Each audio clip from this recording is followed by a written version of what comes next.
தென்கிழக்கு வங்கக்கடல் மற்றும் அதனை ஒட்டியுள்ள அந்தமான் கடல் பகுதிகளில் நாளை காற்றழுத்த தாழ்வு பகுதி உருவாகக்கூடும் என சென்னை மண்டல வானிலை ஆய்வு மையம் தெரிவித்துள்ளது.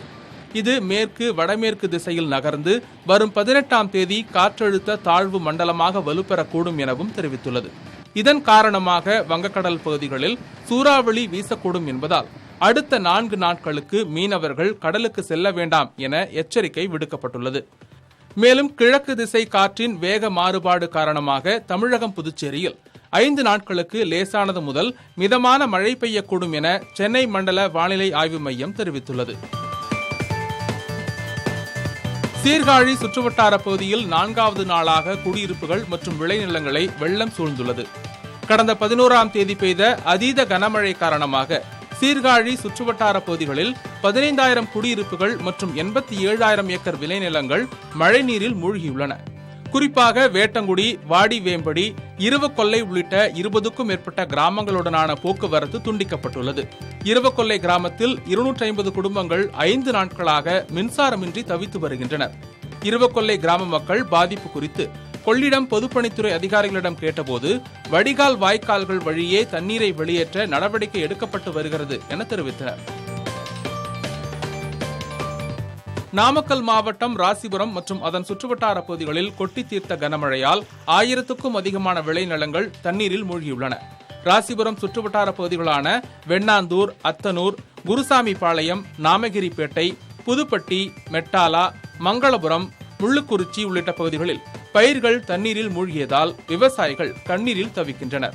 வயல்களில் இருந்து தண்ணீர் வெளியேற வழி இல்லாததால் அடுத்து என்ன செய்வது என தெரியாமல் கலங்கி நிற்பதாக விவசாயிகள் கூறுகின்றனர். மேலும் 50க்கும் அதிகமான வீடுகள் தண்ணீரில் மூழ்கியுள்ளன. அதனால் தங்குவதற்கு இடமின்றி நூற்றுக்கணக்கானோர் வேதனையில் உள்ளனர். மழை நின்ற பிறகும் கூட அதிகாரிகள் தங்களை சந்தித்து ஆறுதல் கூறவில்லை என்கிறார்கள் பாதிக்கப்பட்டவர்கள்.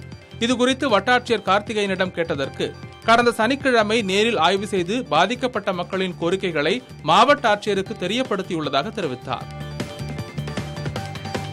டெல்டா மாவட்ட விவசாயிகளின் பயிர் காப்பீட்டிற்கான கால வரம்பினை நீட்டிக்குமாறு மத்திய வேளாண்மை மற்றும் உழவர் நலத்துறை அமைச்சர் நரேந்திர சிங் தோமருக்கு முதலமைச்சர் ஸ்டாலின் கடிதம் எழுதியுள்ளார்.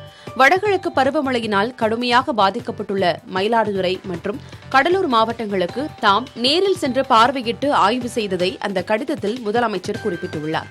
நவராத்திரி மற்றும் தீபாவளி பண்டிகைகளினால் தொடர்ச்சியான விடுமுறை, இடைவிடாத மழை உள்ளிட்ட காரணங்களால் ஏற்பட்ட மின்தடையால் பயிர் காப்பீடு செய்வதில் இடையூறு ஏற்பட்டதாகவும் இதனால் நிர்ணயிக்கப்பட்ட கால வரம்பினை நீட்டிக்குமாறும் விவசாயிகள் கோரிக்கை விடுத்துள்ளதாக கூறியுள்ளார். இதனால் தஞ்சாவூர், நாகப்பட்டினம், மயிலாடுதுறை, திருவாரூர், கடலூர், புதுக்கோட்டை, மதுரை, கரூர், சேலம், திருப்பூர் உள்ளிட்ட 27 மாவட்டங்களில் பயிரிடப்படும் 2ஆம் போக நெல் சாகுபடிக்கான பயிர் காப்பீடு செய்வதற்கான காலக்கெடுவினை வரும் 30ஆம் தேதி வரை நீட்டிக்குமாறு முதலமைச்சர் ஸ்டாலின் கேட்டுக் கொண்டுள்ளார்.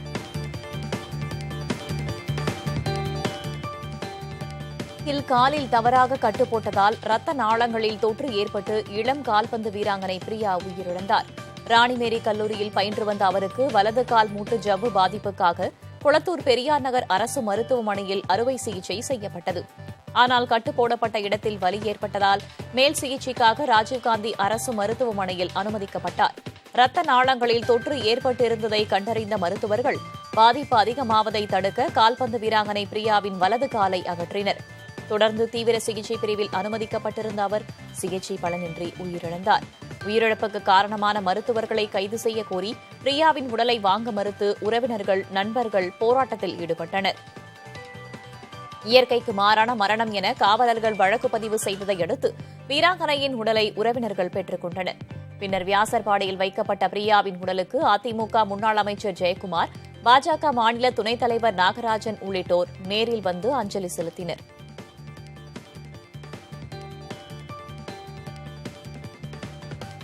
மருத்துவர்களின் கவனக்குறைவால் உயிரிழந்த கால்பந்து வீராங்கனை பிரியாவின் குடும்பத்திற்கு அரசு உரிய இழப்பீடு வழங்க வேண்டும் என அரசியல் கட்சித் தலைவர்கள் வலியுறுத்தியுள்ளனர். எதிர்க்கட்சித் தலைவர் பழனிசாமி வெளியிட்டுள்ள டுவிட்டர் பதிவில் கால்பந்து வீராங்கனை பிரியாவை இழந்து வாடும் குடும்பத்தினருக்கும் சக விளையாட்டு வீரர்களுக்கும் இரங்கல் தெரிவிப்பதாக கூறியுள்ளார். பிரியா குடும்பத்தினருக்கு தமிழக அரசு 1 கோடி ரூபாய் இழப்பீடு வழங்க வேண்டும் என பழனிசாமி வலியுறுத்தியுள்ளார். பாரதிய ஜனதா மாநில தலைவர் அண்ணாமலை வெளியிட்டுள்ள டுவிட்டர் பதிவில் திமுக ஆட்சியில் ஒவ்வொரு அரசு துறையும் அழிந்து வருவதாகவும் அதில் மருத்துவத்துறையும் சேர்ந்திருப்பது வேதனை அளிப்பதாகவும் கூறியுள்ளார். பிரியாவின் குடும்பத்தினருக்கு 2 கோடி ரூபாய் இழப்பீடு வழங்க வேண்டும் என வலியுறுத்தியுள்ளார். அமமுக பொதுச் செயலாளர் தினகரன் வெளியிட்டுள்ள டுவிட்டர் பதிவில் இத்தகைய மன்னிக்க முடியாத தவறுகள் எதிர்காலத்தில் நிகழாதவாறு நடவடிக்கை எடுக்க வேண்டும் என கூறியுள்ளார். இந்திய ஜனநாயக கட்சியின் நிறுவனரும் பெரம்பலூர் நாடாளுமன்ற உறுப்பினருமான பாரிவேந்தர் மருத்துவத்துறையின் தவறான சிகிச்சையால் அநியாயமாக உயிரை இழந்திருக்கும் பிரியாவின் குடும்பத்திற்கு 1 கோடி ரூபாய் இழப்பீடு வழங்க வேண்டும் என கேட்டுக் கொண்டுள்ளார்.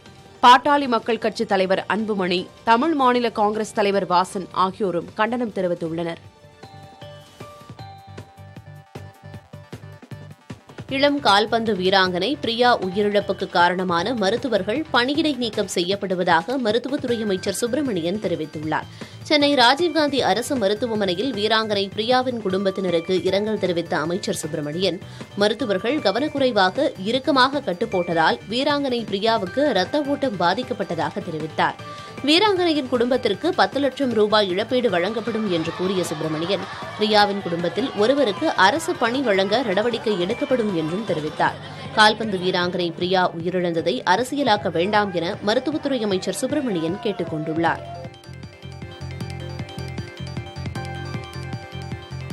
மருத்துவ சிகிச்சை சரியாக இருக்கிறதா, என்ன குறைகள் இருக்கின்றன என்பதை அடிக்கடி தணிக்கை செய்ய வேண்டும் என மருத்துவ அதிகாரிகளுக்கு முதலமைச்சர் ஸ்டாலின் அறிவுறுத்தியுள்ளார்.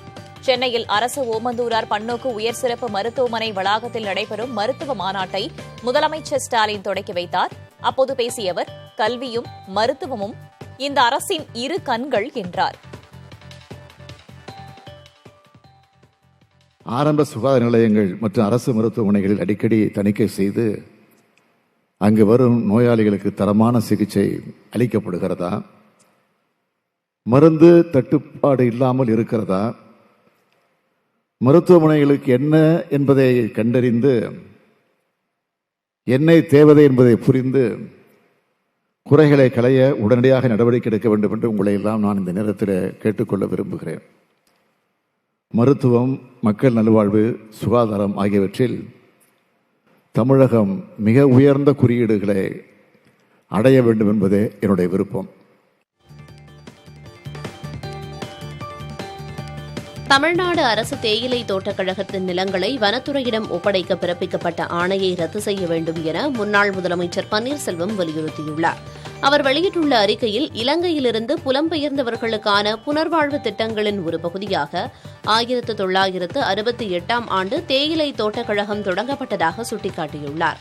தற்போது அங்கு பணியாற்றும் தொழிலாளர்களை அங்கிருந்து வெளியேற்றும் நடவடிக்கையை திமுக அரசு எடுத்திருப்பதாக குற்றம் சாட்டியுள்ளார். தேயிலை தோட்டக் கழகத்திற்கு சொந்தமான 4053 ஹெக்டேர் நிலத்தில் 2152 ஹெக்டேர் நிலத்தை வனத்துறையிடம் ஒப்படைக்குமாறு தமிழ்நாடு அரசு அண்மையில் உத்தரவு பிறப்பித்திருப்பதாக சுட்டிக்காட்டியுள்ள பன்னீர்செல்வம், தேயிலை தோட்ட தொழிலாளர்களை வேலையை விட்டு அனுப்புவதும், இருப்பிடங்களை காலி செய்ய சொல்லி கட்டாயப்படுத்துவதும் அவர்களை நாடு கடத்துவதற்கு சமம் என கூறியுள்ளார். முதல்வர் தலையிட்டு 2152 ஹெக்டேர் நிலத்தை வனத்துறைக்கு ஒப்படைக்கும்படி பிறப்பித்த ஆணையை உடனடியாக ரத்து செய்து தேயிலை தோட்டக் கழக தொழிலாளர்களின் வாழ்வாதாரத்தை பாதுகாக்க வேண்டும் எனவும் வலியுறுத்தியுள்ளார்.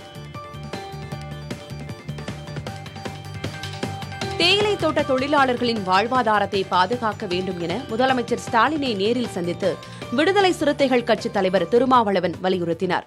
டான்டி நிறுவனத்திலிருந்து ஓய்வு பெற்றவர்களை வெளியேற்றும் அறிவிப்பு தொடர்பாக முதலமைச்சர் அளித்த உறுதிமொழி குறித்து செய்தியாளர்களிடம் அவர் கூறினார். மாண்புமிகு முதல்வர் அவர்கள் பணி ஓய்வு பெற்ற 670 குடும்பங்களை சார்ந்தவர்களுக்கு அரசு செலவிலேயே முழுமையாக வீடுகள் கட்டித்தரப்படும், மற்றபடி அவர்களுக்கான வாழ்வாதாரங்களையும் அரசு கவனித்துக் கொள்ளும் என்கிற உறுதியை தந்திருக்கிறார். மத்திய அரசின் நிதி உதவியுடன் புதிதாக அமைக்கப்பட உள்ள 100 மருத்துவக் கல்லூரிகளில் 7 கல்லூரிகள் தமிழ்நாட்டுக்கு ஒதுக்கீடு செய்யப்பட வேண்டும் என பாட்டாளி மக்கள் கட்சியின் நிறுவனர் ராமதாஸ் வலியுறுத்தியுள்ளார். ராமதாஸ் வெளியிட்டுள்ள அறிக்கையில், காஞ்சிபுரம், பெரம்பலூர், ராணிப்பேட்டை, திருப்பத்தூர், மயிலாடுதுறை, தென்காசி ஆகிய மாவட்டங்களில் அரசு மருத்துவக் கல்லூரிகள் இல்லை என்பதை சுட்டிக்காட்டியுள்ளார். இந்தியாவிலேயே அதிக எண்ணிக்கையிலான மாணவர்கள் உயர்கல்வி கற்பது தமிழ்நாட்டில்தான் எனவும் அதிக எண்ணிக்கையில் மாணவர்கள் 12ஆம் வகுப்பில் தேர்ச்சி பெறுவதும் தமிழகத்தில்தான் என குறிப்பிட்டுள்ளார். கடந்த முறை ஒதுக்கப்பட்ட மருத்துவக் கல்லூரிகளை குறித்த காலத்தில் கட்டமைத்து வகுப்புகளை தொடங்கியதும் தமிழ்நாடுதான் என சுட்டிக்காட்டியுள்ள ராமதாஸ், இவற்றை கருத்தில் கொண்டு பார்க்கும்போது புதிய மருத்துவக் கல்லூரிகள் ஒதுக்கீட்டில் முன்னுரிமை பெறும் தகுதி தமிழ்நாட்டுக்கு உள்ளது என கூறியுள்ளார். திமுக ஆட்சிக்கு வந்தது முதல் கட்டுமான பொருட்கள், சொத்து வரி, பால் விலை, மின் கட்டணம் உயர்த்தப்பட்டு வருவதாக பாரதிய ஜனதா கட்சியின் மாநில தலைவர் அண்ணாமலை குற்றம் சாட்டினார். ஈரோடு மாவட்டம் அந்தியூரில் அந்த கட்சியின் சார்பில் நடைபெற்ற கண்டன ஆர்ப்பாட்டத்தில் பங்கேற்று பேசிய அவர், கோவை கார் வெடிப்பு சம்பவம் தொடர்பாக பாரதிய ஜனதா குரல் கொடுத்ததால் தான் வழக்கு என்ஐஏ விசாரணைக்கு மாற்றப்பட்டதாக கூறினார். இதேபோல் சென்னை அடையாறில் நடைபெற்ற பாஜக ஆர்ப்பாட்டத்தில் பங்கேற்ற நடிகை குஷ்பு, பணம் சம்பாதிக்க வேண்டும் என்று திட்டமிட்டே திமுக அரசு மழைநீர் வடிகால் பணிகளை தாமதமாக தொடங்கியதாக குற்றம் சாட்டினார். இதேபோல் ஆவின் பால் விலை, மின் கட்டணம் மற்றும் சொத்து வரி உயர்வை தமிழக அரசு திரும்பப் பெற வேண்டும் என வலியுறுத்தி தமிழகத்தின் பல்வேறு பகுதிகளில் பாரதிய ஜனதா கட்சியினர் ஆர்ப்பாட்டத்தில் ஈடுபட்டனர். G20 மாநாட்டில் பங்கேற்ற பிரதமர் நரேந்திர மோடி இங்கிலாந்து பிரதமர் ரிஷி சுனக்கை சந்தித்து பேசினார். பிரதமர் அலுவலக டுவிட்டர் பக்கத்தில் பகிர்ந்துள்ள பதிவில், G20 உச்சி மாநாட்டின் முதல் நாளில் பிரதமர் மோடியுடன் பிரிட்டன் பிரதமர் ரிஷி சுனக் உரையாடினார். சுனக்கை தவிர பிரதமர் மோடியுடன் அமெரிக்க அதிபர் ஜோ பைடன், பிரான்சின் இமானுவேல் மேக்ரோன் உள்ளிட்ட உலக தலைவர்கள் தனிப்பட்ட முறையில் உரையாடியதாக தெரிவிக்கப்பட்டுள்ளது. 2 நாட்கள் நடைபெறும் மாநாட்டில் மேலும் பல உலக தலைவர்களை பிரதமர் நரேந்திர மோடி சந்தித்து பேசவுள்ளார். IPL கிரிக்கெட்டிலிருந்து ஓய்வு பெறுவதாக மும்பை இந்தியன்ஸ் வீரர் கைரன் பொலார்ட் அறிவித்துள்ளார். அவர் வெளியிட்டுள்ள அறிக்கையில், மும்பை இந்தியன்ஸ் அணியின் எதிர்காலத்தை கருத்தில் கொண்டு இந்த முடிவை எடுத்துள்ளதாக தெரிவிக்கப்பட்டுள்ளது. மேலும் இத்தனை ஆண்டுகள் தனக்கு உதவிகரமாக இருந்த மும்பை இந்தியன்ஸ் நிர்வாகத்தினர் அனைவருக்கும் நன்றி தெரிவித்துள்ளார். மும்பை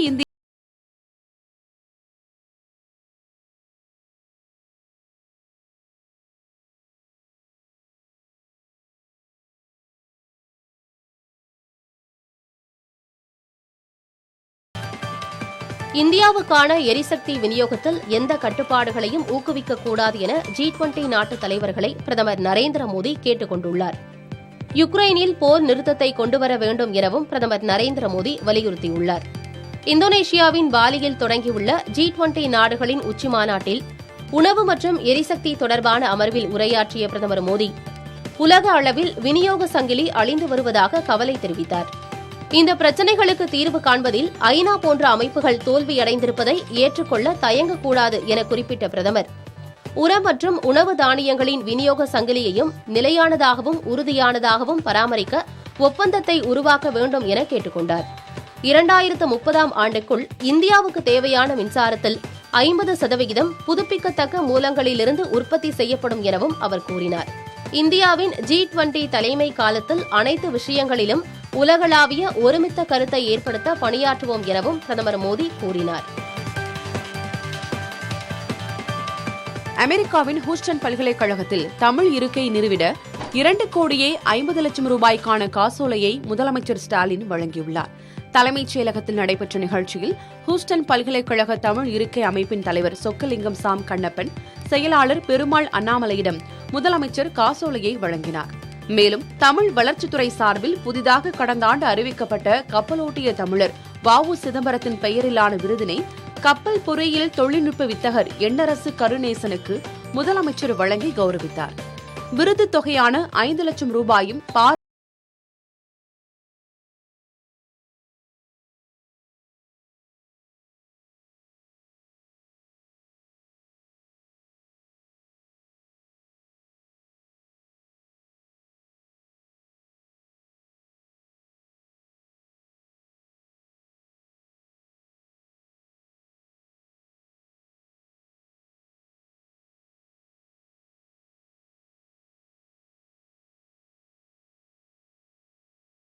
தேர்வாணையம் மூலம் சிறப்பு தகுதி தேர்வு நடத்தி ஊரக வளர்ச்சித்துறையில் இளநிலை உதவியாளர்களாக நியமிக்கலாம் என்று அறிவிக்கப்பட்டும் 6 ஆண்டுகளாக அந்த அரசாணை செயல்படுத்தப்படவில்லை என தெரிவித்துள்ளார்.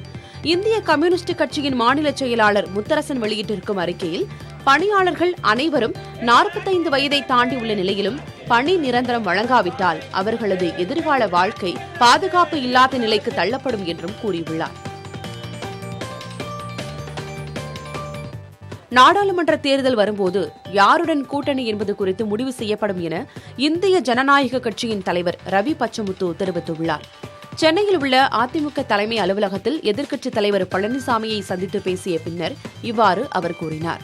தற்போது வரை திமுக கூட்டணியில் இந்திய ஜனநாயக கட்சி நீடிப்பதாகவும் வருங்காலத்தில் என்னவாக வேண்டுமானாலும் இருக்கலாம் என்றும் ரவி பச்சமுத்து கூறினார். தங்கள் கட்சி யாரையும் சார்ந்திருக்க வேண்டிய அவசியமில்லை என்று கூறிய ரவி பச்சமுத்து, நாடாளுமன்ற தேர்தலில் அதிமுகவுடன் கூட்டணியா என செய்தியாளர்கள் எழுப்பிய கேள்விக்கு அது குறித்து அப்போது முடிவு செய்வோம் என்று தெரிவித்தார். நடுக்கடலில் ராமேஸ்வரம் மீனவர்கள் மீது இலங்கை கடற்படை தாக்கி பல லட்சம் மதிப்பிலான படகு மற்றும் மீன்பிடி சாதனங்களை சேதப்படுத்தியதாக கரை திரும்பிய மீனவர்கள் குற்றம் சாட்டியுள்ளனர். ராமேஸ்வரம் மீன்பிடி துறைமுகத்திலிருந்து நேற்று 450க்கும் மேற்பட்ட விசைப்படகுகளில் மீனவர்கள் மீன்பிடிக்க கடலுக்கு சென்றனர். இன்று அதிகாலை மீனவர்கள் தனுஷ்கோடி அருகே மீன்பிடித்துக் கொண்டிருக்கும் போது ரோந்து பணியில் ஈடுபட்ட இலங்கை கடற்படையினர் எல்லை தாண்டி மீன்பிடித்ததாக மீனவர்களை நோக்கி கற்களை கொண்டு வீசி விரட்டியதால் 3 விசைப்படகுகள் சேதமடைந்ததாக கரை திரும்பிய மீனவர்கள் குற்றம் சாட்டியுள்ளனர். மேலும் 30க்கும் மேற்பட்ட விசைப்படகுகளில் இருந்த மீனவர்களை இலங்கை கடற்படை துரத்தி பல லட்சம் மதிப்பிலான மீன்பிடி வலைகளை வெட்டி கடலில் வீசியதாக மீனவர்கள் புகார் தெரிவித்தனர். படகு ஒன்றுக்கு சுமார் 70,000 முதல் 1 லட்சம் வரை நஷ்டம் ஏற்பட்டுள்ளது என வேதனை தெரிவிக்கும் மீனவர்கள் இதுகுறித்து மத்திய மாநில அரசுகள் நடவடிக்கை எடுக்க வேண்டும் என கோரிக்கை வைத்துள்ளனர். பழைய ஓய்வூதிய திட்டத்தை நடைமுறைப்படுத்த கோரி சிபிஎஸ் ஒழிப்பு இயக்கத்தினர் திருப்பூர், திண்டுக்கல் மாவட்டங்களில் ஆர்ப்பாட்டம் நடத்தினர். தமிழகத்தில் அரசு ஊழியர்கள், ஆசிரியர்கள், சீருடை பணியாளர்கள் என அனைவருக்கும் கடந்த 2003ஆம் ஆண்டு முதல் புதிய ஓய்வூதிய திட்டம் நடைமுறைப்படுத்தப்பட்டுள்ளது. இதில் மாதாந்திர ஊதியம் உள்ளிட்ட சலுகைகள் இல்லாததால் பழைய ஓய்வூதிய திட்டத்தை அமல்படுத்த கோரி தமிழக அரசு ஊழியர் மற்றும் ஆசிரியர் இயக்கங்கள் போராட்டங்களை நடத்தி வருகின்றன. இந்நிலையில் இந்த கோரிக்கையை முன்வைத்து திருப்பூர் மாவட்ட ஆட்சியர் அலுவலகத்திற்கு பேரணியாக சென்று சிபிஎஸ் ஒழிப்பு இயக்கத்தினர் ஆர்ப்பாட்டத்தில் ஈடுபட்டனர். இதே கோரிக்கையை வலியுறுத்தி திண்டுக்கல் மாவட்டம் வத்தலக்குண்டில் ஆட்சியர் அலுவலகத்திற்கு சிபிஎஸ் ஒழிப்பு இயக்கத்தினர் பேரணியாக சென்று போராட்டம் நடத்தினர். பேரணியின் போது பொதுமக்களுக்கு துண்டு பிரசுரங்கள் விநியோகிக்கப்பட்டன. மத கலவரங்களை தடுக்க வேணுகோபால் ஆணையம் அளித்த பரிந்துரைகளை நிறைவேற்ற வேண்டும் என முதலமைச்சர் ஸ்டாலினிடம் வலியுறுத்தியிருப்பதாக பாரதிய ஜனதாவின் முன்னாள் மத்திய அமைச்சர் ராதாகிருஷ்ணன் தெரிவித்துள்ளார். சென்னை தலைமைச் செயலகத்தில் பாஜக சட்டமன்ற உறுப்பினர்கள் நயினார் நாகேந்திரன், காந்தி, சரஸ்வதி மற்றும் முன்னாள் மத்திய அமைச்சர் பொன் ராதாகிருஷ்ணன் ஆகியோர் முதலமைச்சரை சந்தித்தனர். பின்னர் செய்தியாளர்களை சந்தித்த அவர்கள் தங்கள் தொகுதி சார்ந்த கோரிக்கைகளை முன்வைத்ததாக கூறினர். மத கலவரங்களை தடுக்க வழிபாட்டு தலங்கள் குறித்த வேணுகோபால் ஆணைய பரிந்துரைகளை நிறைவேற்ற முதல்வரிடம் வலியுறுத்தியதாகவும் ஆக்கிரமிப்பு கோயில் நிலங்களை மீட்க வலியுறுத்தியதாகவும் ராதாகிருஷ்ணன் தெரிவித்தார். தெலுங்கு திரையுலக சூப்பர் ஸ்டாரும் நடிகர் மகேஷ் பாபுவின் தந்தையுமான கிருஷ்ணாவின் மறைவுக்கு பிரதமர் மோடி, தெலுங்கானா முதலமைச்சர் சந்திரசேகர ராவ், ஆந்திர முதலமைச்சர் ஜெகன்மோகன் ரெட்டி உள்ளிட்டோர் இரங்கல் தெரிவித்துள்ளனர். தெலுங்கு, தமிழ் உள்ளிட்ட பல மொழிகளில் 350க்கும் அதிகமான படங்களில் நடித்தவர் கிருஷ்ணா. 80 வயதான அவர் உடல்நலக் குறைவு காரணமாக ஹைதராபாத்தில் உள்ள மருத்துவமனையில் அனுமதிக்கப்பட்டிருந்தார். அங்கு அவருக்கு மாரடைப்பு ஏற்பட்டதால் உயிர் பிரிந்தது. ஹைதராபாத்தில் அவரது உடலுக்கு தெலுங்கு நடிகர்கள் சிரஞ்சீவி, ராம் சரண், பிரபாஸ் உள்ளிட்டோர் நேரில் அஞ்சலி செலுத்தினர். உலக மக்கள் தொகை 800 கோடியை தொட்டுவிட்டதாக ஐநா தெரிவித்துள்ளது. முன்கூட்டியே கணித்தபடி உலக மக்கள் தொகை 800 கோடியை எட்டியிருப்பதாக ஐநா அறிவித்திருக்கிறது. இது மனித குலத்தின் வரலாற்று சிறப்புமிக்க தருணம் என கூறியுள்ள ஐநா, மனிதர்களின் வாழ்நாள் அதிகரித்தது, மருத்துவத்துறை முன்னேற்றம் உள்ளிட்டவை மக்கள் தொகை அதிகரிப்புக்கு காரணம் என தெரிவித்துள்ளது. கடந்த 20ஆம் நூற்றாண்டின் பிற்பகுதியில்தான் இந்த எண்ணிக்கை உயரத் தொடங்கியுள்ளது என சுட்டிக்காட்டியுள்ள ஐநா, இனிவரும் காலங்களில் மக்கள் தொகை பெருக்கம் குறையத் தொடங்கும் என நம்பிக்கை தெரிவித்துள்ளது. அடுத்த ஆண்டில் அதிக மக்கள் தொகை நாடு என்ற சீனாவின் சாதனையை இந்தியா முறியடிக்கும் என்று ஐநா தெரிவித்துள்ளது. அமெரிக்காவைச் சேர்ந்த முன்னணி இணையதள வணிக நிறுவனமான அமேசான் 10,000 ஊழியர்களை பணி நீக்கம் செய்ய திட்டமிட்டுள்ளதாக தகவல் வெளியாகியுள்ளது. சில்லறை விற்பனை, மனிதவளம், குரல் வழி உதவியான அலெக்சா ஆகிய பிரிவுகளில் பணியாற்றுவோரில் ஆட்குறைப்பு செய்ய அந்நிறுவனம் திட்டமிட்டுள்ளது. உலகம் முழுவதும் அமேசான் நிறுவனத்திற்கு நேரடியாகவும் மணிக்கணக்கிலும் சுமார் 15 லட்சம் பேர் பணியாற்றுகின்றனர். அவர்களில் 10,000 பேரை நீக்குவது 1% குறைவு என அந்நிறுவன அதிகாரிகள் தரப்பில் கூறப்படுகிறது. மெட்டா மற்றும் ட்விட்டர் நிறுவனங்கள் பல ஆயிரக்கணக்கான ஊழியர்களை பணிநீக்கம் செய்து வரும் நிலையில் அமேசானும் அவற்றுடன் இணைந்துள்ளது. ஆஸ்திரேலியாவின் தென்கிழக்கு மாகாணங்களில் வரலாறு காணாத வெள்ளப்பெருக்கு ஏற்பட்டுள்ளது. நியூ சவுத் வேல்ஸ் மாகாணத்தில் பெய்த கனமழையால் நதிகளில் வெள்ளம் ஏற்பட்டு நகரப் பகுதிக்குள் புகுந்துள்ளது. இதனால் பாதிக்கப்பட்ட மக்கள் ஹெலிகாப்டர் மற்றும் படகுகள் மூலம் மீட்கப்பட்டு வருகின்றனர். தற்போது மழை நின்றுவிட்டாலும் வெள்ளம் வடியாததால் உணவு உள்ளிட்ட அடிப்படை வசதி இல்லாமல் மக்கள் தவிக்கின்றனர். இதனையடுத்து பேரிடர் மீட்புப் படையினர் மீட்புப் பணிகளை துரிதப்படுத்தியுள்ளனர். நியூசிலாந்தைச் சேர்ந்த தன்னார்வலர்களும் மீட்புப் பணிகளுக்காக ஆஸ்திரேலியா விரைந்துள்ளனர். இந்தியாவைச் சேர்ந்த 11 வயது சுற்றுச்சூழல் ஆர்வலர் லிசுப்ரியா கஞ்சுஜாம் எகிப்து பருவநிலை மாநாட்டில் பிரிட்டன் அமைச்சரை வழிமறித்து கேள்வி எழுப்பினார். மணிப்பூரைச் சேர்ந்த 11 வயதான சுற்றுச்சூழல் ஆர்வலர் லிசுப்ரியா கஞ்சுஜாம் நிலக்கரி பயன்பாடுக்கு எதிராகவும் புவி வெப்பமயமாதலை தடுக்கவும் தொடர்ந்து குரல் கொடுத்து வருகிறார். எகிப்து பருவநிலை மாநாட்டில் பங்கேற்றுள்ள லிசுப்ரியா கஞ்சுஜாம் மாநாடு வளாகத்தில் பிரிட்டன் அமைச்சர் ஜாக் கோல்ட்ஸ்மித்தை வழிமறித்து கைது செய்யப்பட்டுள்ள சுற்றுச்சூழல் ஆர்வலர்களை எப்போது விடுதலை செய்வீர்கள் என கேள்வி எழுப்பினார். அதற்கு அவர் பதிலளிக்க மறுத்து அங்கிருந்து புறப்பட முயன்றார். எனினும் அச்சிறுமி விடாமல் அவரை பின்தொடர்ந்து சென்று கேள்வி எழுப்பினார்.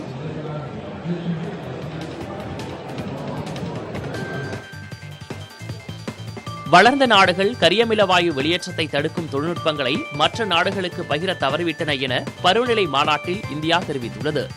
எகிப்தில் நடைபெற்று வரும் ஐநா பருவநிலை மாநாட்டில் அமைச்சர்கள் மட்டத்திலான பேச்சுவார்த்தை நடைபெற்று வருகிறது. இதில் இந்தியா சார்பில் மத்திய சுற்றுச்சூழல் துறை அமைச்சர் பூபேந்தர் யாதவ் பங்கேற்று பேசினார். வளர்ந்த நாடுகள் 2030ஆம் ஆண்டு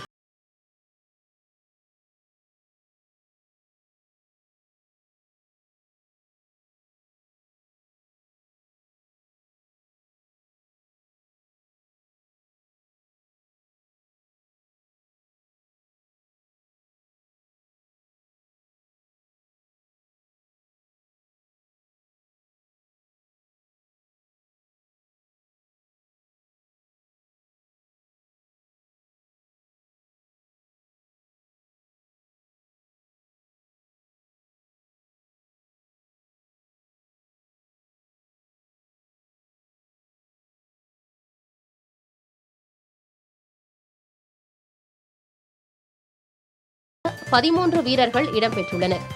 இதில் அனுபவ வீரரான மார்டின் குப்திலும் ஒப்பந்த பட்டியலில் இல்லாத ட்ரென் போல்ட்டும் கழற்றி விடப்பட்டுள்ளனர். காயம் காரணமாக வேகப்பந்து வீச்சாளர் ஜெமிசன் இந்த தொடரில் இடம்பெறவில்லை என தெரிவிக்கப்பட்டுள்ளது.